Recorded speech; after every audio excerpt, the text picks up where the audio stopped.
आज हम लोग स्टार्ट करने वाले हैं ट्रिग्नोमेट्री। ट्रिग्नोमेट्री में सबसे पहले ट्रिग्नोमेट्री को स्टार्ट करने से पहले कुछ बेसिक्स देखेंगे जो कि कनेक्ट करेगा ट्रिग्नोमेट्री चैप्टर में।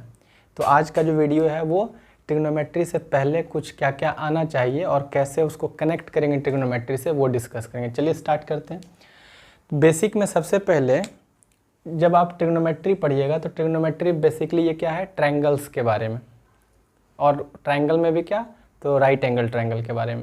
लेकिन उससे पहले, समझने से पहले हम ये समझते हैं कि ट्रायंगल कैसे आया। तो ट्रायंगल एक पार्ट है पॉलीगन का। तो पॉलीगन क्या होता है, तो polygon is an enclosed figure of minimum 3 sides. कम से कम 3 साइड से जो फिगर बनता है, घिरा हुआ फिगर बनता है, उसको क्या बोलते हैं, ट्रायंगल्स। इसके आगे और सारा पॉलीगन्स होता है, क्वाड्रिलेटरल, लेकिन हमारा अभी वहाँ पे कंसर्न नहीं है। कंसर्न कहाँ पे है अभी, ट्रायंगल्स पे। तो हो गया मिनिमम 3 साइड्स पे ही रख दिए तो बन गया पॉलीगन से ट्रायंगल। अगर हम ये समझ गए कि ये आपका हो गया ट्रायंगल, तो अगर आपसे एक क्वेश्चन पूछ लें, जैसे कि 2 क्वेश्चन यहाँ पे पूछे हैं, जैसे कि सपोज 8, 12 और 15 ये 3 लेंथ का साइड्स हैं, और आपसे पूछें क्या इससे ट्रायंगल बन सकता है या नहीं बन सकता है। वहीं पे एक और क्वेश्चन है आपका 3, 4, 9, यानी कि इतना सेंटीमीटर का 2 क्वेश्चन आपको दिए हम, ठीक है। आपका क्वेश्चन है कि क्या इससे एक ट्रायंगल फॉर्म होगा या नहीं होगा, या इससे एक ट्रायंगल फॉर्म होगा या नहीं होगा। तो उसको जानने के लिए हम क्या करते हैं, sum of any 2 sides of a triangle has to be greater to the third side. यानी कि कोई भी 2 ट्रायंगल के साइड के सम को अगर जोड़ें तो वो तीसरे साइड से क्या होना चाहिए, बड़ा होना चाहिए। हम लोग अक्सर क्या करते हैं, सिर्फ इसमें एक ही केस को चेक करते हैं और देखते हैं कि बड़ा होता है तो सही हो जाता है, वहाँ पे हम लोग मिस्टेक करते हैं।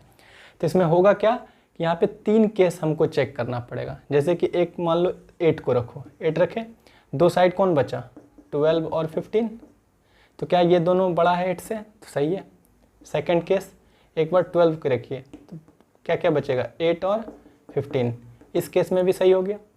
और एक बचा कौन, 15, अगर 15 को रखे तो इसको ऐड कीजिए, 8 और 12, क्या तीनों वेरीफाई हुआ, हाँ। ये वाला केस में भी ये सही है, ये वाला केस में भी, ये वाला केस में भी, तब हम जाके बोल सकते हैं कि इससे एक ट्रायंगल बनेगा, ठीक है। अब इसमें करते हैं, इस केस में क्या क्या होगा, अगर हम सपोज 3 को रखें तो बचा कौन, 4 + 9, बड़ा है, चलेगा। फिर एक बार चेक करेंगे 4 से, तो 3 + 9 ये भी बड़ा है। एक बार बचा 9, तो यहाँ पे 3 + 4, क्या इस केस में है सही, 4, 3, 7, जो कि 9 से क्या होता है, कम।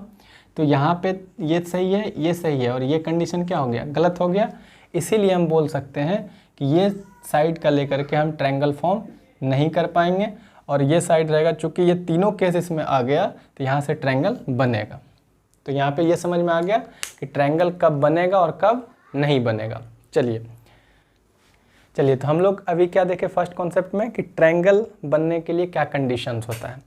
अब अगर हम समझ लिए कि ट्रायंगल बन गया, अब क्या बन गया हमारा ट्रायंगल, तो इसका हम टाइप्स पढ़ेंगे, और ये जो टाइप्स पढ़ेंगे ट्रायंगल का, वो टाइप्स हमारा क्या होगा, on the basis of angle, on the basis of angle. चलिए पहले साइड्स के बेसिस पे पढ़ लेते हैं, on the basis of side. Side के बेसिस पे ट्रायंगल का टाइप कितना होता है, तो आप लोग पढ़े होंगे, थोड़ा सा एक रिकैप कर लेते हैं थोड़ा सा, फिर आगे देखेंगे। साइड के बेसिस पे अगर ट्रायंगल हम लोग पढ़े होंगे तो ये होता है एक इक्विलैटरल ट्रायंगल, एक होता है, और दूसरा आइसोसेलेस ट्रायंगल, आइसोसेलेस ट्रायंगल 2, और थर्ड होता है स्केलिन ट्रायंगल, ठीक है। तो बेसिकली इसमें क्या होता है, देखो जो इक्विलैटरल ट्रायंगल्स होता है, इक्विलैटरल ट्रायंगल में होता है कि वैसा ट्रायंगल जिसका तीनों साइड आपस में क्या हो, इक्वल हो, ABC, तीनों साइड आपस में क्या होता है, इक्वल, और हर एक एंगल कितना बताता है इसमें, 60 डिग्री। इक्विलैटरल ट्रायंगल में आपको ये जानना है कि वैसा ट्रायंगल जिसका तीनों साइड क्या हो, इक्वल, उसको क्या बोलेंगे, इक्विलैटरल ट्रायंगल। आइसोसेलेस ट्रायंगल्स किसको बोलते हैं, जिसमें दो साइड बराबर होता है, ए बी और सी, इसमें दो साइड आपस में इक्वल, और तीसरा जो होता है ये अनइक्वल होता है, ये है अनइक्वल साइड्स। ठीक है, तो इक्विलैटरल में तीनों साइड इक्वल, और आइसोसेलेस में कोई दो इक्वल होगा और एक अनइक्वल होगा।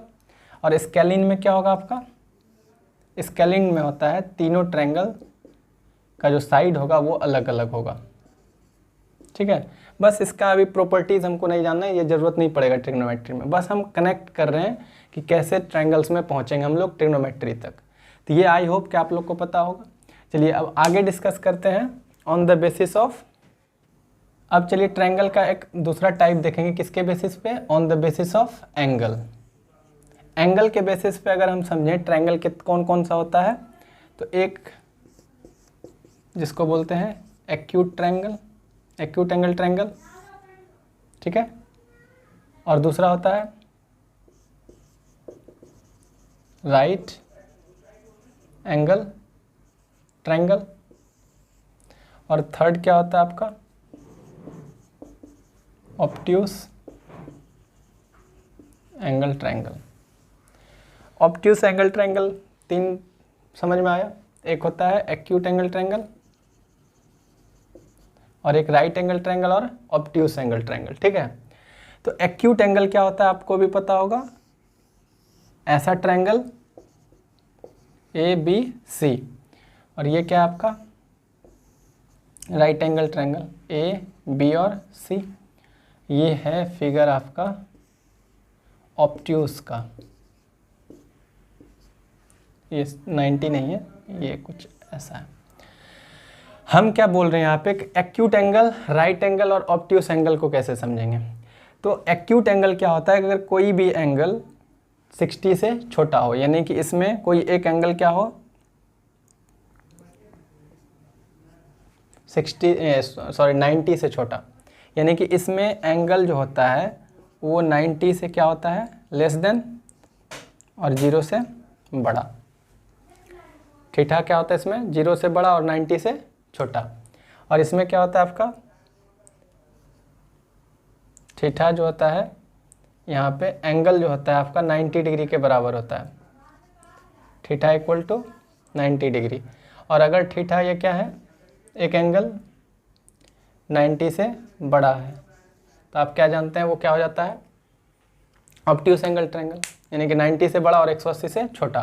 तो खैर ये हमारा मेन कंसर्न नहीं था, ये तो हम जान रहे हैं कि एंगल से पता है, बचपन से ही पढ़े हैं। इसमें क्वेश्चन क्या होगा कि अगर आप सपोज कीजिए कि ये साइड का लेंथ आपको पता हो, जैसे कि इसमें साइड का लेंथ मान लो ए, ये बी और ये सी, और सी हमेशा याद रखिएगा यहाँ पे जब सी लिखेंगे तो आप समझेंगे लार्जेस्ट साइड्स, सी बोले तो लार्जेस्ट साइड। तो अगर हमको तीन साइड पता हो, ठीक है, ए बी और सी, तो हम कैसे आइडेंटिफाई कर पाएंगे बिना फिगर के कि ये जो है एक्यूट एंगल होगा और कौन राइट एंगल होगा और कौन ऑब्ट्यूस होगा। ठीक है, तो आपको थोड़ा सा याद रखना पड़ेगा हमेशा,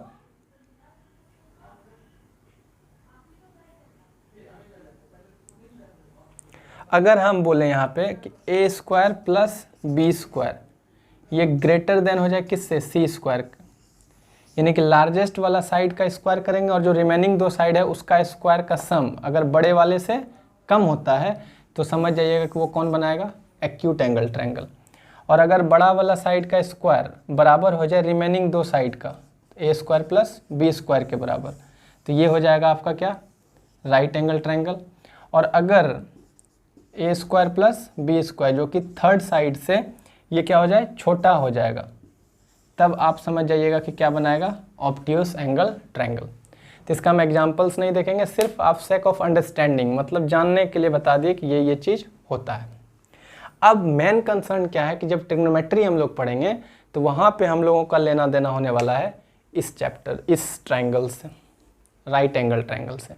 तो अब फोकस करेंगे किस पे, राइट एंगल ट्रायंगल को डिटेल में समझेंगे, क्योंकि ट्रिग्नोमेट्री जो होता है वो पूरा चैप्टर ही बेस्ड है राइट एंगल ट्रायंगल पे। तो चलिए स्टार्ट करते हैं। ये सब तो अभी बेसिक है, इसका उतना ज़्यादा यूज नहीं पड़ेगा, लेकिन फिर जानने के लिए हम समझा दिए। चलिए स्टार्ट करते हैं राइट एंगल ट्रायंगल।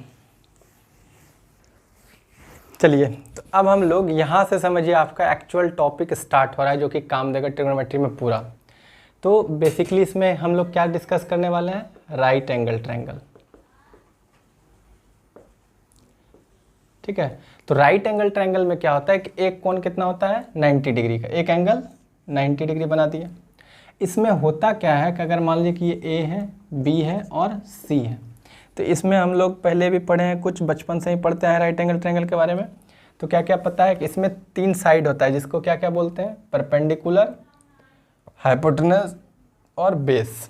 ठीक, तो एच जो होता है यानी कि हाइपोटेनस क्या होता है, हाइपोटेनस हमेशा होता है कि अगर आपको राइट एंगल ट्रायंगल दिया हो तो 90 के जस्ट जो अपोजिट होगा उसको क्या बोलेंगे, हाइपोटेनस। ठीक है, आपको अगर फिगर ऐसे उल्टा दे तो आपको थोड़ा भी कंफ्यूज नहीं होना है। ठीक है, जैसे सपोज ये ए, ये बी और ये सी, तो आप नोटिस करेंगे 90 डिग्री कहाँ बन रहा है, यहाँ पे। तो जस्ट इसके जो अपोजिट वाला साइड है यहाँ पे खड़ा हो जाइए और देखिए सामने जो दिख रहा है, कौन सा दिख रहा है, ये वाला लाइन, तो ये लाइन हो जाएगा आपका हाइपोटेनस। हो सकता है कि यही फिगर आपको ऐसा भी दिखे। ठीक, तब आपका यहाँ पे 90 है, इसके अपोजिट में क्या हो जाएगा, एच हो जाएगा। तो आपको फिगर देख के कंफ्यूज नहीं होना है, सिर्फ एच पहचानने के लिए आप क्या कीजिएगा, 90 के जस्ट अपोजिट वाला साइड। क्लियर, तो एच क्या हो गया आपका, opposite to 90 degree, opposite to 90 degree, sides जो होता है 90 के अपोजिट वाला उसी को बोलते हैं हाइपोटेनस। ठीक, इसके बाद आता है आपका एच, अगर कैपिटल में लिखते हैं तो लिख लेते हैं।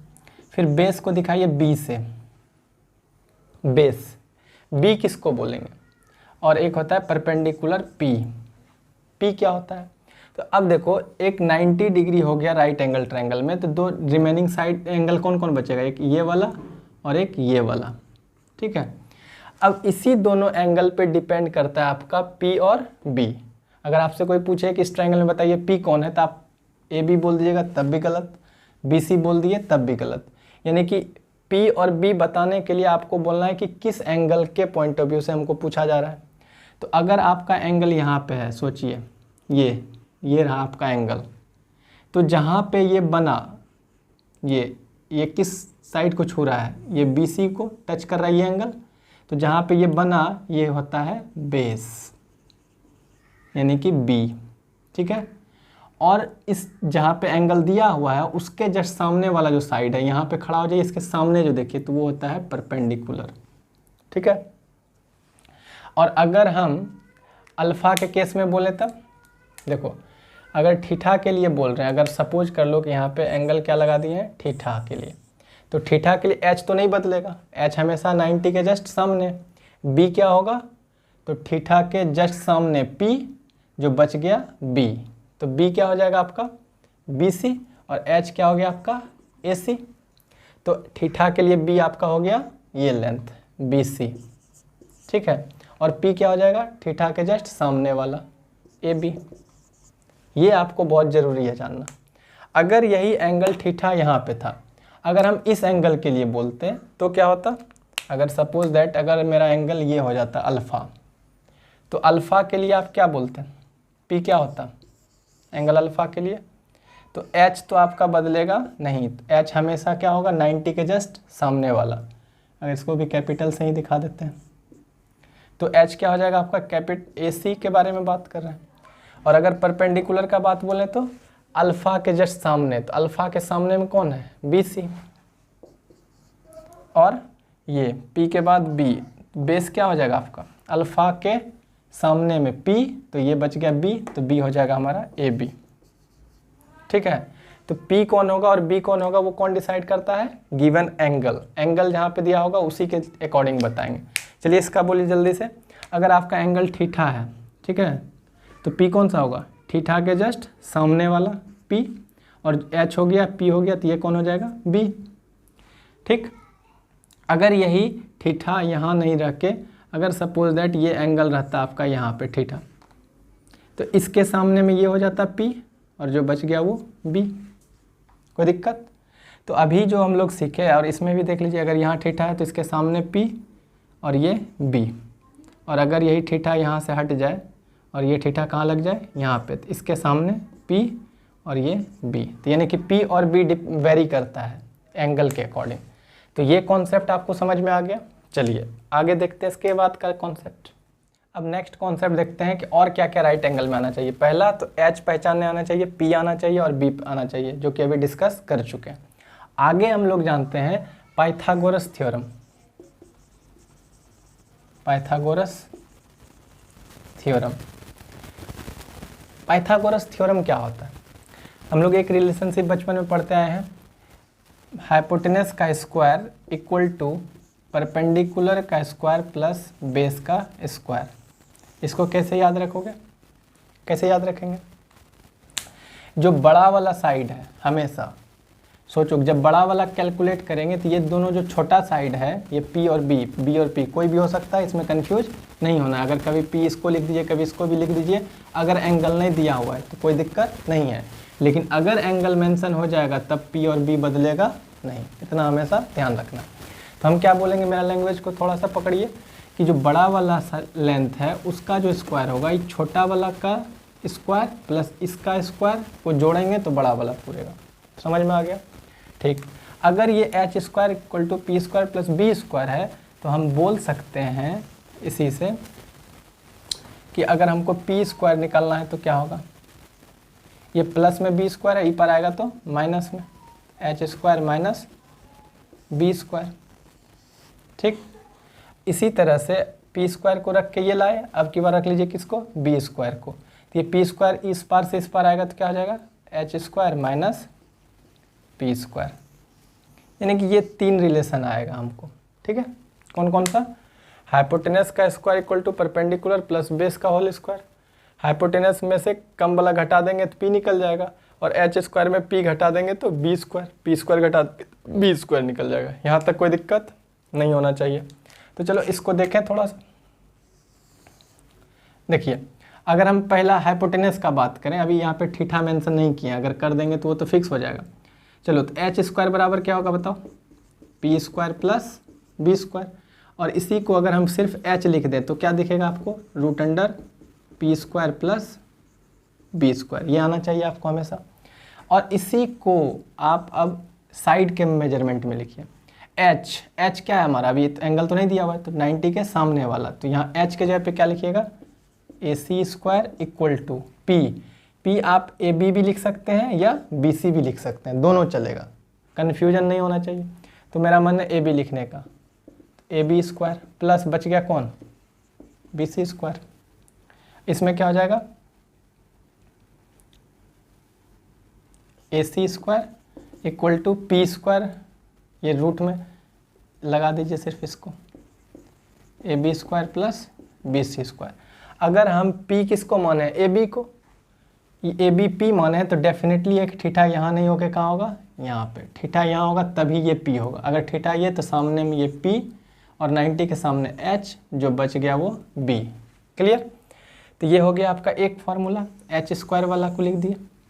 अगर हमको लिखना हो P स्क्वायर का फार्मूला, किसका लिखना हो, P स्क्वायर का, तो अगर हमको ये निकालना है, ये निकाल लिए इससे, अगर ये निकालना है तो इसको लिखेंगे P स्क्वायर इक्वल टू बड़ा वाला का स्क्वायर माइनस जो बचा है कौन, B स्क्वायर। इसी को दूसरे तरीके से क्या लिखेंगे, स्क्वायर हटेगा तो P equal to root under H square minus B square. और इसी को आप एक बार लिख दीजिए लेंथ में, P कौन हो गया हमारा, AB, तो AB square equal to AC square minus BC square. फिर से AB बराबर क्या हो जाएगा, root under AC square minus BC square.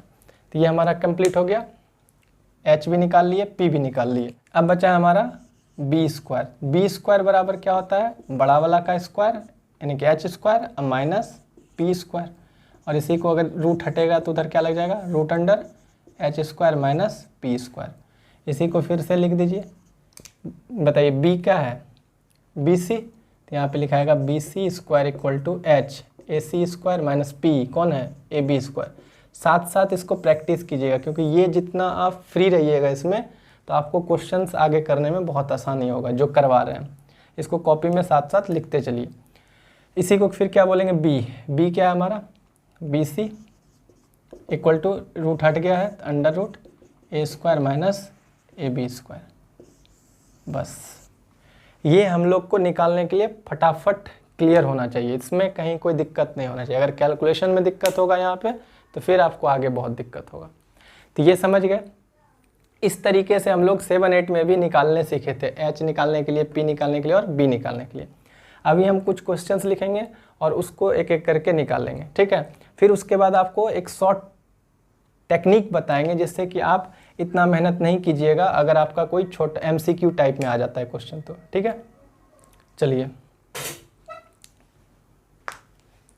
एक एक एग्जाम्पल देख लेते हैं सबका कैसे निकालना है, ठीक है। इसका यूज हम लोग को आगे के चैप्टर में पढ़ने वाला है।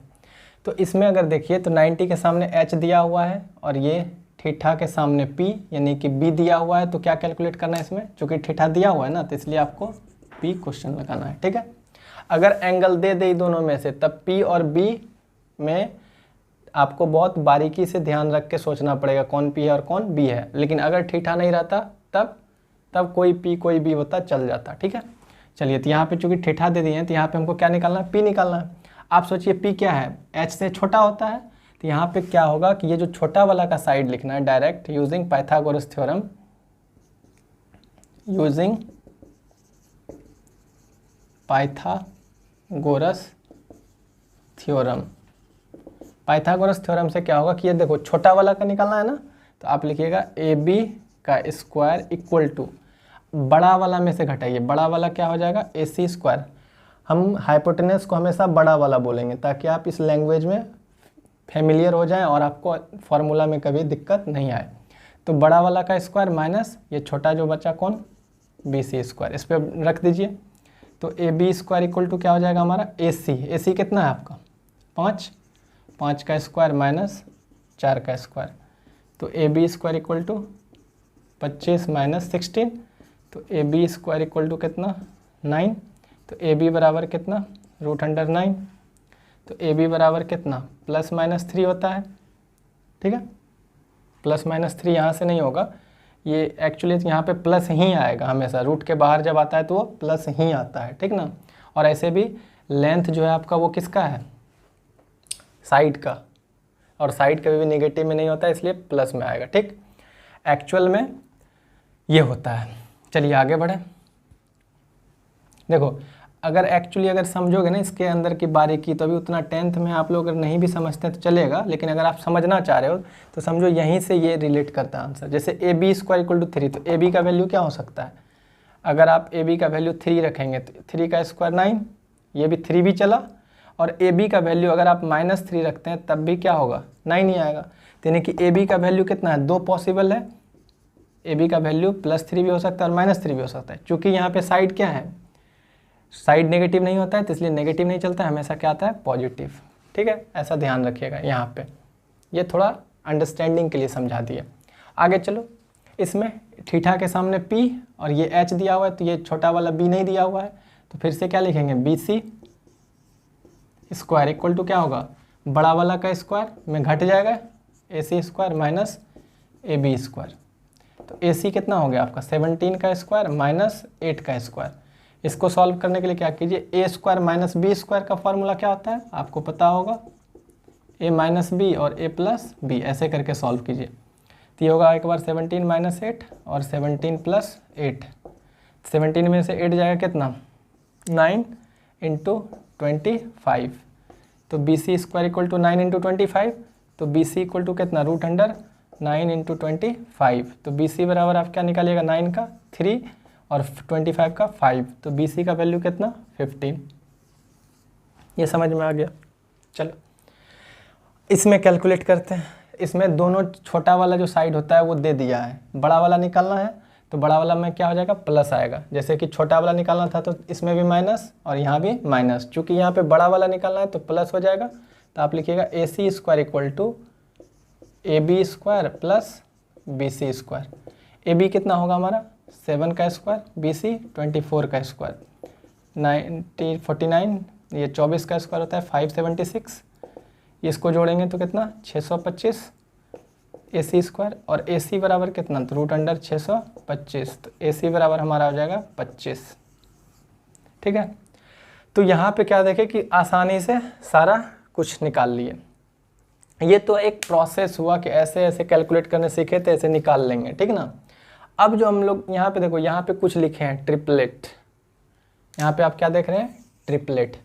तो यानी कि जब भी हमको PBH निकालना होता है, तो अगर कुछ ऐसा स्टैंडर्ड ट्रिपलेट्स होता है जिसको जिसके हेल्प से हम लोग आसानी से PBH लिख सकते हैं, और वहाँ पे टाइम बचा लेंगे हम लोग, जहाँ पे कुछ MCQ आएगा, जहाँ सॉल्व करना है। तो ये तरीका तो आप जान ही गए हैं,